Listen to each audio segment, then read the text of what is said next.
ورحمة الله وبركاته في كل مكان يا حبايبي.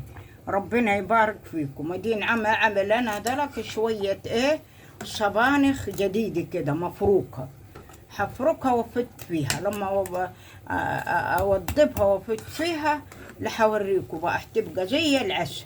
شوفوا منظرها كده يا حبايبي، ان شاء الله كده تعجبكم يا رب. حتى الشوربة يعني مجمدة حلوة والله زي العسل. كانت معاي كده شوربة كده فراخ، قلت نرميها ليه خسارة، خطيتها في اكياس وخطيتها في الثلاجة. تنفعكم بقى، نعمل بيها حاجة، نعمل فت، نعمل أي حاجة، مفيش حاجة بتخسر حبايبي. وربنا يبارك فينا وفيكم يا رب، ويرزقنا الله من حيث لا نحتسب. حبايبي اهي مفروكة وعسل اهي يا حبايبي. احنا حطيت لها حباية ملوخية ناشفة، والله انا منشفيها دي، غسليها ومنشفيها بحتة وفاردتها ونشفة. بسم الله الرحمن الرحيم، اللهم صل على الحبيب. يلا، اصلا انا بحب الشغل الصعيد ده، وبحب الفتي قلة الصبانخ كده. اسوان وقرية فارس كلها بتحب الشغل ده، وانا يكون طابخين طبيخ تاني وعمل انا لنفسي كده.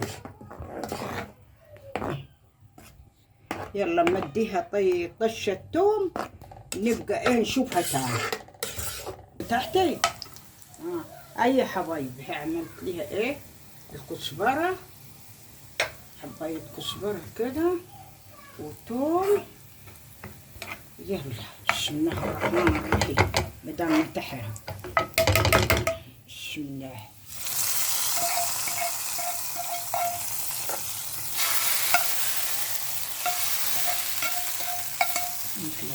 الله، وري الحل، وريها.